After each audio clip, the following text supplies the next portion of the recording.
You've watched 47 videos on productivity, read 12 books on discipline, bought 3 different apps, and you still haven't started the thing. You're not procrastinating. You're doing something worse. I've spent the last year watching people burn entire calendars inside what I call preparation loops. These aren't lazy people. They're the most active ones in the room, consuming content at midnight, taking notes like their life depends on it. But here's what messed me up. All that motion is just sophisticated standing still. By the end of this video, you'll see the exact mechanism your brain uses to fake progress. And I'll give you a 10-second test that exposes when you're lying to yourself about moving forward. Let me show you what this looks like when it's happening to you. Someone wants to start a YouTube channel. They've got the niche mapped. They know exactly what content would hit. But instead of recording their first video, which feels dangerous because it might be terrible, they start researching equipment. 3 weeks later, they've consumed 40 hours of content about the perfect microphone setup. They've joined 4 creator communities. They've designed a content calendar spanning 6 months. They're putting in hours every single day. They collapse into bed exhausted, and they genuinely believe they're making progress toward becoming a creator. But their subscriber count is still 0 because they haven't published a single frame. Here's the part that broke my brain when I first caught it. Your brain cannot distinguish between preparing to do something and actually doing it. Both trigger identical reward circuits. You get the dopamine hit from learning about the thing without any of the risk that comes from failing at the thing. It's a perfect loophole. And the self-improvement industry has engineered a $10 billion business model around this loophole. They're not selling you transformation. They're selling you permission to delay. That course you bought for $997, it just gave you 6 more months of, I'm not ready yet. I'm still learning the system. Those 47 productivity videos you watched, each one raised the bar for what you think you need to know before you can start. The cruelest part. The more you consume, the higher your standards climb for taking action. You can't just start writing. You need the optimal workspace first. You can't just launch the business. You need to understand LLC structures first. You can't just record the video. You need professional equipment first. The starting line keeps moving backward while you run in place. I call this the preparation shield. It's the barrier your brain constructs between you and the discomfort of real action. Think about it like this. You need to swim across a river. It's narrow. You can see the other side clearly. Maybe 2 minutes of cold, uncomfortable swimming, and you're there. But instead of swimming, you start researching optimal swim techniques. Then you take a course on breathing patterns. Then you join a community of people who discuss swimming across rivers. You're engaged. You're learning. You're part of something. But your feet haven't left the exact same patch of dirt. The preparation shield has 3 layers, and you need to see all of them. Layer 1, information hoarding. This is where you convince yourself you need more knowledge. You can't possibly start until you've consumed 1 more course, watched 1 more expert, understood 1 more framework. This layer feels responsible. You're being thorough, right? But there's no finish line. There's always 1 more thing to learn before you're ready. Layer 2, optimization paralysis. This is where you obsess over doing it perfectly instead of doing it at all. You need the right tools, the ideal environment, the perfect conditions. You're waiting for a Tuesday that doesn't exist. Your brain loves this layer because it feels like productive work while requiring 0 risk. Layer 3, community substitution. This is the most insidious one. You join groups about the thing. You discuss strategies for the thing. You consume content, about people who've done the thing. You start feeling like you're part of that world, but you're still just watching from the stands. You've replaced doing with belonging to a community of people who talk about doing. Each layer adds another reason why today isn't the day. Another excuse that sounds legitimate. Another delay that feels like progress. This pattern follows a predictable cycle once you know what to look for.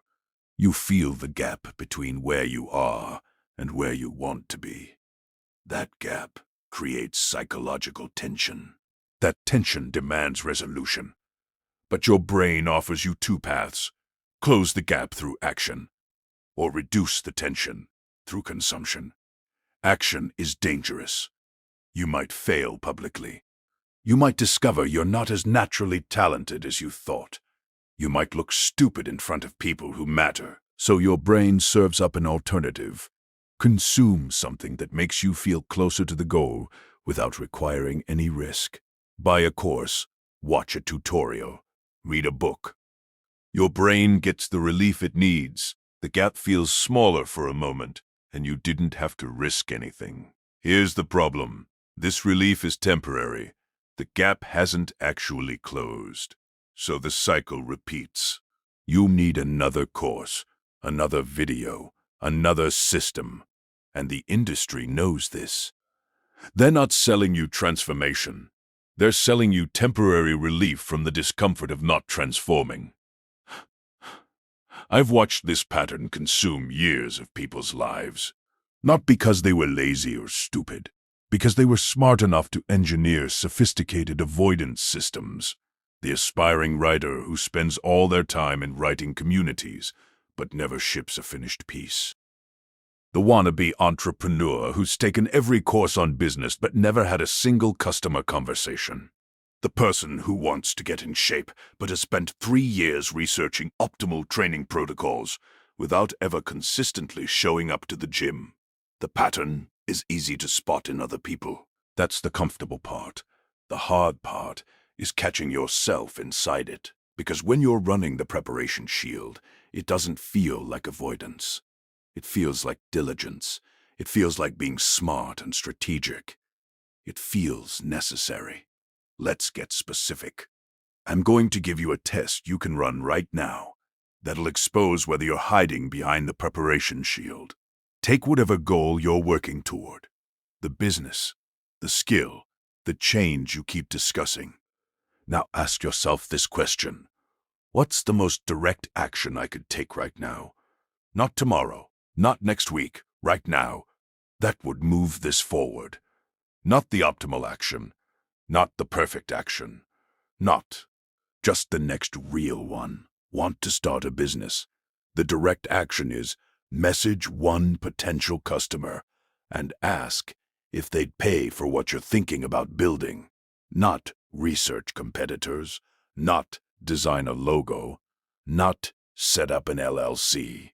One conversation. Want to start creating content? The direct action is record 90 seconds of yourself talking about anything and post it. Not buy a microphone. Not plan a content calendar. Not study the algorithm. Publish something. Want to get in shape? The direct action is do 20 push-ups right now. Not research programs. Not buy equipment. Not optimize your macros. Move your body for 90 seconds. Here's the test. Watch your brain's immediate response. If it says, yes, but first I need to, or that won't work because, or I should really understand, you're inside the shield. Your brain is generating complexity to protect you from simplicity. The real action always feels too small. It feels like it can't possibly matter. That's how you know it's the right thing. If it felt sophisticated and systematic and complete, you'd be able to do it without discomfort. The simplicity is what makes it scary. Mistake 1. Thinking you need to stop learning entirely. That's not the point. Learning isn't the problem. Using learning as a substitute for doing is the problem. You can consume content, but only after you've taken the uncomfortable action. Read about writing after you've written. Study business strategy after you've talked to customers. Let learning be feedback, not preparation. Mistake 2. Swinging to the opposite extreme and taking random action without any direction. That's just different avoidance. The point isn't to be thoughtlessly busy. It's to strip away the artificial complexity between you and the next legitimate step. There's a difference between strategic thinking and sophisticated procrastination, and you know which one you're doing. Mistake 3. Expecting this to feel good. It won't. The entire reason you built the preparation shield in the first place is because direct action is uncomfortable. When you remove the shield, that discomfort doesn't disappear. You just stop having a place to hide from it. That's the entire point. You're not optimizing for comfort. You're optimizing for progress. Here's what I've noticed separates people who actually change from people who just think about changing. It's not motivation or discipline. It's their tolerance for lying to themselves. They catch themselves buying the course, joining the community, researching the thing, and they stop and ask, what am I actually avoiding right now? They see the preparation shield rebuilding itself in real time, and they make a different choice. Here's your assignment. For the next 7 days, pick one goal you've been working on that involves heavy consumption. Courses, videos, books, podcasts, research. Now identify the simplest, most direct action you could take. The thing that makes you uncomfortable, precisely because it's too simple and might expose you to failure or judgment. Do only that action once per day, for 7 days. Nothing else. No research, no optimization, no community discussion. Just the thing. And here's the critical part. Notice what comes up. Notice the voices saying this isn't enough. Notice the urge to make it more complex. Notice all the reasons you should stop and learn more first. Don't fight those thoughts. Just notice them. That's your preparation shield, trying to rebuild itself in real time. The preparation shield isn't your enemy. It's just your brain trying to protect you from risk and discomfort. The problem is, it can't distinguish between genuine danger and the discomfort that comes with growth, so it protects you from both with equal intensity. Remember that person at the beginning watching their 47th productivity video? That wasn't learning. That was avoidance dressed up as progress. The truth is uncomfortable but simple. What's keeping you stuck isn't lack of information. It's the sophisticated systems you've engineered to avoid acting on what you already know. Strip away the complexity and what's left is usually obvious and uncomfortable. If you want more frameworks like this, subscribe. New pattern every week. You already know what you need to do. You've known for months. The only question left is, what are you going to stop researching first?